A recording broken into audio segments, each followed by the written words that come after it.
I am absolutely delighted and honoured now to welcome a gentleman who is familiar to most of you, of course, a gentleman who has been in politics here since the early 90s and has served on the Provincial Assembly, of course, as well as the National Assembly. We're very, very honoured to have him here. We're thrilled and very, very thankful that he has taken his time to be with us. So please, a very, very warm welcome for the Federal Minister of Foreign Affairs of Pakistan, His Excellency Shah Mahmood Qureshi.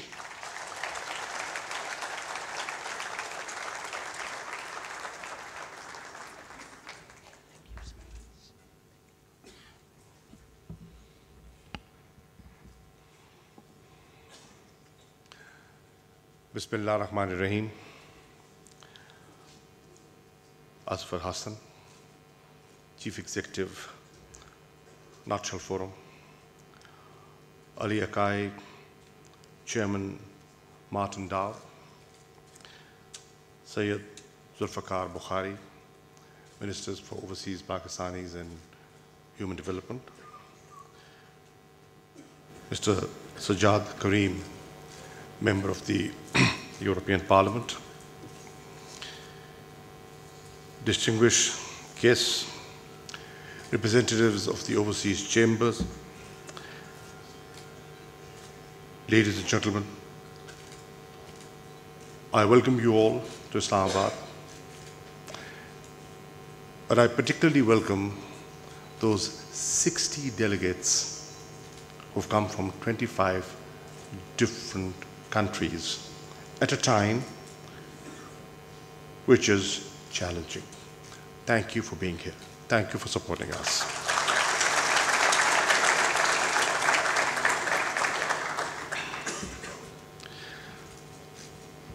Well, I'd like to begin by thanking you for the invitation to be here in this business summit. But I'd like to begin by saying a word about your theme. I love your theme. Imagining the unimaginable. You know, when this was announced, when I heard it, I said, my God. On the political front in Pakistan, the unimaginable has happened. Who could imagine? Who could imagine just a few months back that the people of Pakistan would reject the traditional, well-entrenched political parties and elect a party of so-called novices, the PTI.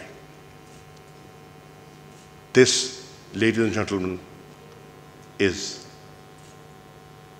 imagining the unimaginable. It has happened.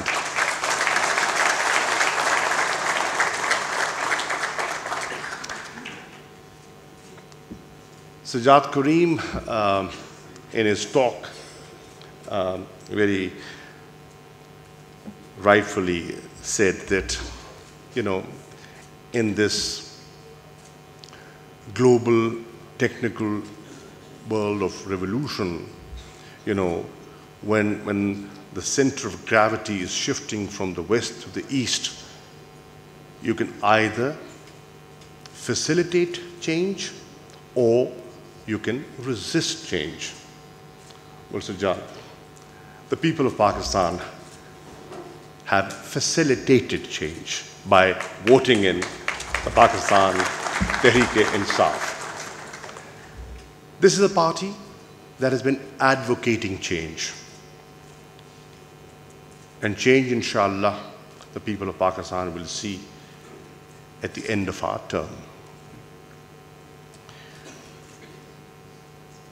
Ladies and gentlemen, I would like to acknowledge the support we've had from the European Union. I remember sort of working for the GSP Plus and how the European parliamentarians and foreign ministers supported me then in helping Pakistan get GSP Plus. As he mentioned, and I'll reiterate, inshallah, I'm expecting Federica Mogherini in Islamabad, hopefully by the 26th, to sign a new strategic enhancement plan between Pakistan and the European Union. And I've told her that I'm very keen to do it. I invite you to Islamabad, and if your time and programs do not permit, I'm willing to come to Brussels, but I've got to sign this agreement because I know what it means for Pakistan. So hopefully this will happen. Ladies and gentlemen, revitalizing the economy. And you know, your leaders sitting here, leaders of business, and your decisions will have an impact on Pakistan's economy. I want to share with you the vision of Prime Minister Imran Khan. We have a full agenda. But one of the priorities in our agenda is fixing the economy, revitalizing the economy. People had started losing hope in Pakistan.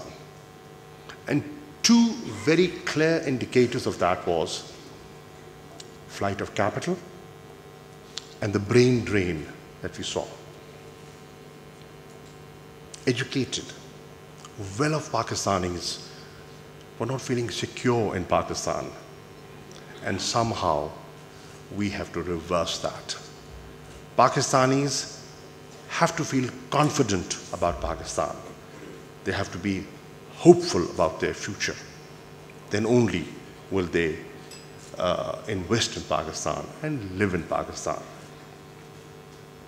We, in the leadership role of Pakistan Tehreek-e-Insaf, we are very clear. We do not have Swiss bank accounts.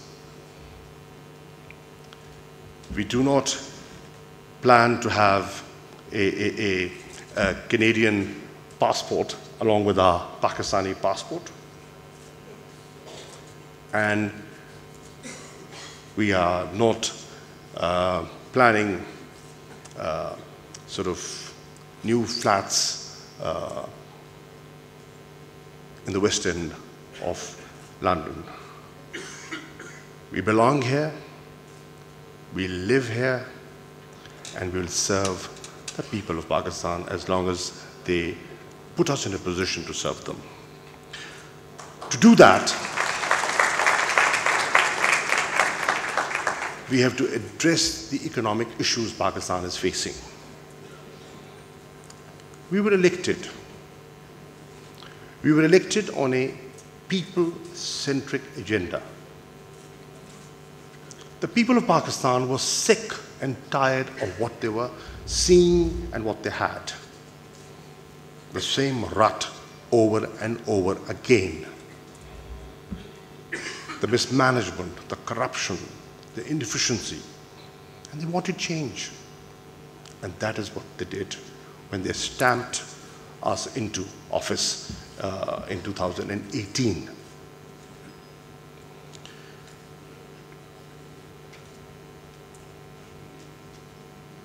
We were aware that we will be facing a challenging economic situation, but honestly, having been in office for 6 months, and obviously the Finance Minister, Mr. Asad Umar, would know a lot more than I do on the economic front, but you know, one meets and exchanges views.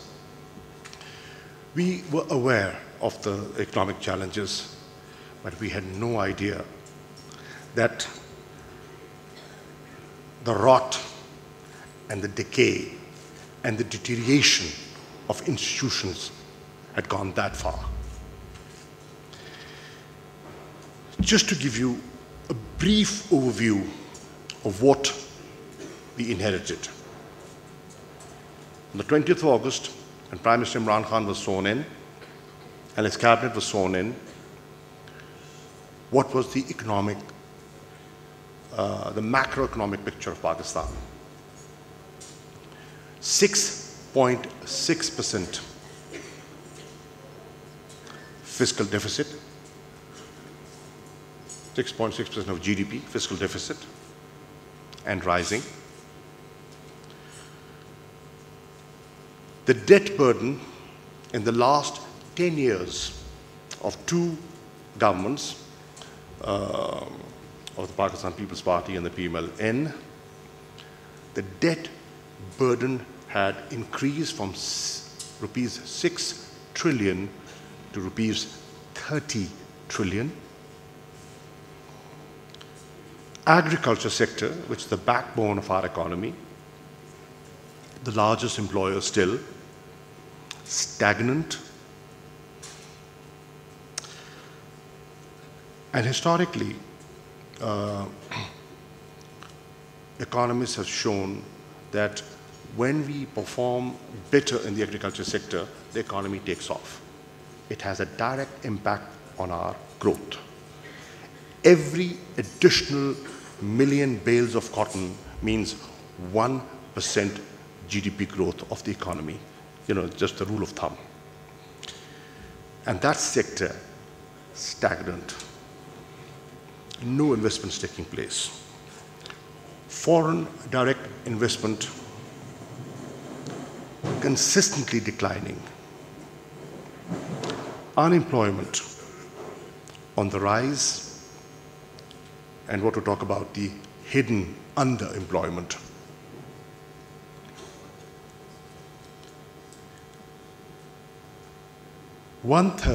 Almost one third of the country living beneath the poverty line. And in some areas, the other day I was with the Prime Minister in a place called, district called Tharparkar. If you want to look at the poverty figures, I think 75% of the people live beneath the poverty line in that remote backward district. So it varies, but generally one third living beneath the poverty line. And poverty alleviation is one of the key objectives of Prime Minister Imran Khan's government.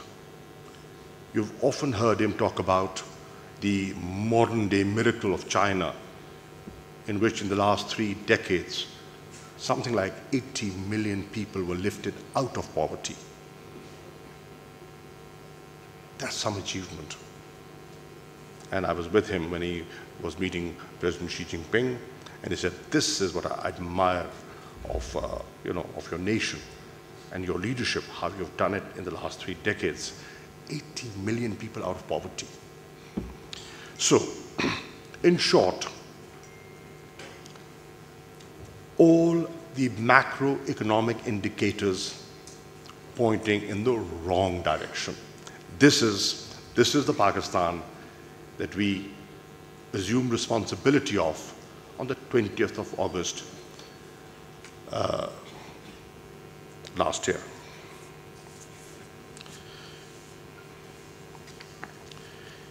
Looking at this situation, looking at the challenging economic situation, my focus in the Foreign Office was immediately a redirection towards economic diplomacy. And we just held a first conference on economic diplomacy, and I wanted to acquaint officers of the Foreign Office that they have to play a role to promote investments and bilateral trade. This is an important priority of this government, and I want to see every mission of Pakistan contributing towards that. So economic diplomacy. For successful economic diplomacy, and for revitalizing the economy, we need peace. We need peace in the neighborhood. That's a given. And what do we have? We have a challenging situation on the Western Front in Afghanistan.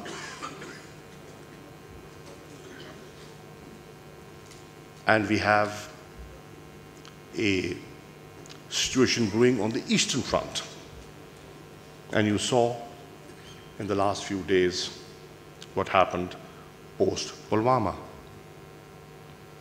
A war frenzy generated for political considerations. A political party not performing well, the economy not doing well, diverting the attention of the nation and creating a bogey. And Pakistan bashing is, is a vote getter on the eastern side. So what do? Create a situation to sort of enhance their electoral possibilities. But for us, for Pakistan, peace in Afghanistan is essential. We are contributing, and this government, you've seen, is facilitating peace and reconciliation in Afghanistan. It's not easy, never was easy, will not be easy, but progress is being made, and one is hopeful. On the eastern side, from day one, 26th of July, the first national address of the Prime Minister, he's addressing the Indians, and he says, you take one step towards peace, we will take two. The very first letter he writes to Prime Minister Narendra Modi, he says, let the two foreign ministers meet on the sidelines in New York of the General Assembly and chart a way forward for peaceful coexistence. We have outstanding issues. They need to be resolved, but they can only be resolved through a dialogue, through engagement. And Pakistan wants to dialogue with you. Pakistan wants to engage with you. We were rebuffed, but we didn't give up. We continued with our peaceful gestures. And the Kartarpur corridor, the opening of the Kartarpur corridor is one example of our peace overture.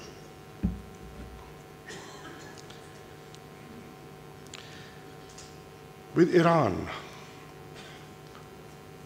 our third neighbor, a peaceful, stable border is our requirement. China, our other neighbor and our strategic partner, friend, a very good, sound relationship.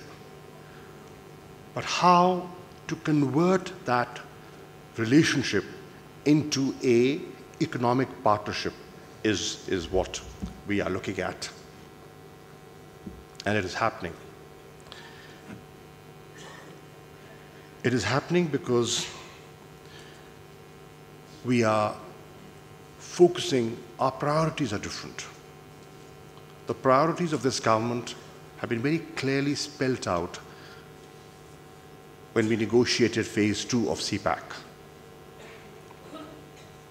And we have talked about how China can help Pakistan increase agricultural productivity through research and technology transfer. How China can relocate labor-intensive industry to Pakistan for employment generation and jobs for our youth. And mind you, 65% of our population falls in the category of youth. Expediting setting up special economic zones and attracting people to come and invest in these special economic zones. Obviously, this is different from the priorities of the last government. They had focused on metros and orange trains, which in our opinion would require subsidy from the taxpayer. And a country which is already in a fiscal deficit, this becomes increasingly difficult.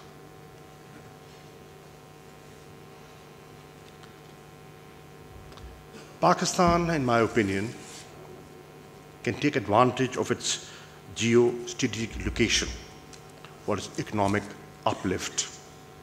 We haven't given enough thought to that. And this government intends to focus on that. How to leverage our strategic location to attract investments into Pakistan.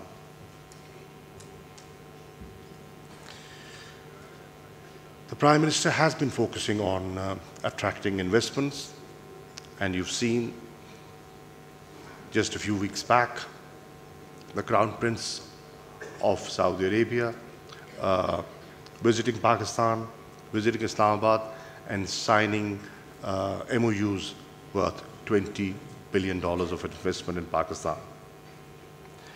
Inshallah, 10 days from now, on the 23rd of March, the Prime Minister of Malaysia, Mahathir Mohamad, will be with us, accompanied by a large delegation of investors, Malaysian investors, that we interacted with when we were in KL, keen to invest in Pakistan. And I also know of the interest the UAE government has shown in investments, and they've sent a team to do the homework, the spade work, the research, and to identify areas which are attractive for their investments. I was in Qatar, and I can tell you, I can share with you, the Qataris have a plan of investing in the food processing industry of Pakistan because of the geographic proximity. They feel Pakistan can be a hub for agro products, and they can be sent to Doha, and from Doha they go all over the Gulf. They have a special arrangement, the GCC arrangement. So there are new opportunities being created, and this government wants to tap on them.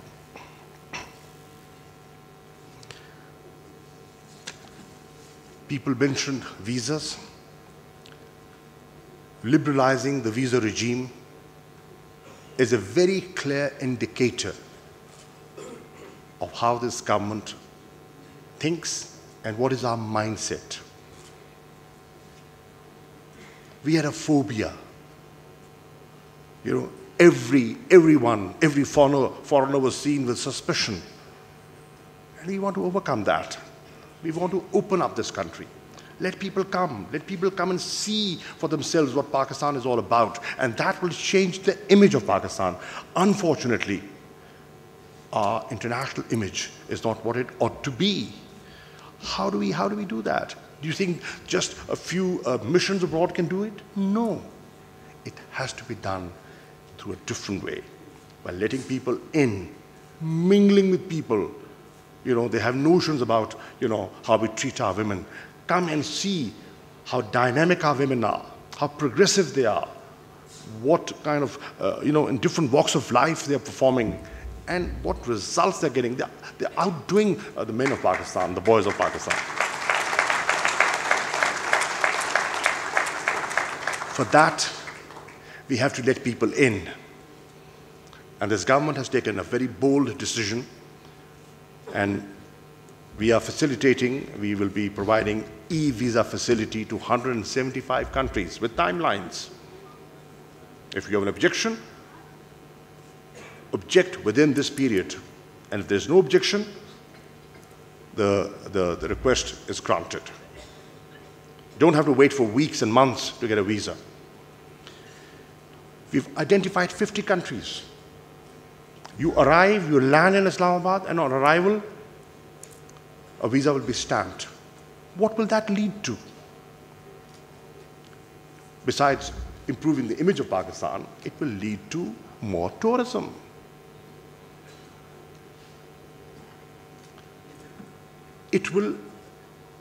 And tourism will lead to promoting hospitality industry in Pakistan. The service sectors will benefit out of it. And that's in line with our vision for the future. Ladies and gentlemen, people have been talking about restructuring the economy. Finance minister after finance minister in Pakistan has been talking about a mid-term program, a 5-year program, and every time we go back to the IMF with the same problems, and they give us the same medicine over and over again. We have to get over this. And we can only get over this if we get our house in order. Pakistan is not a poor country. Pakistan is a resource-rich country. It's a poorly managed country. And if we can improve the management, and if we can bring honest leadership, nothing can stop Pakistan, inshallah.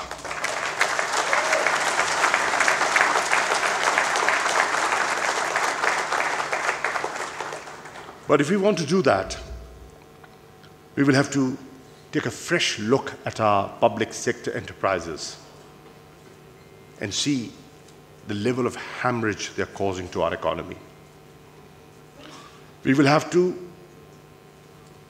dispassionately look that this tax to GDP ratio, is this sustainable? And if it's not, then we'll have to do something about it. We will have to see, can this country afford the level of corruption that we witness in state departments? And if we are not willing to eradicate it, then let's say goodbye. We have to, and we know how important, how powerful these mafias are. They are so well connected. They have deep pockets. They're influential people. They have the convincing power. You know, they have contacts in society. Taking them on will not be easy. But somebody has to. And I think today, the people of Pakistan have voted a leadership into office that intends to take them on for a better Pakistan. So I will conclude by saying that we can convert the present level of confidence that I am seeing in Pakistanis today. Believe you me, the Indian aggression has kindled a new kind of nationalism and national spirit in Pakistan. The last time people saw this was in 1965.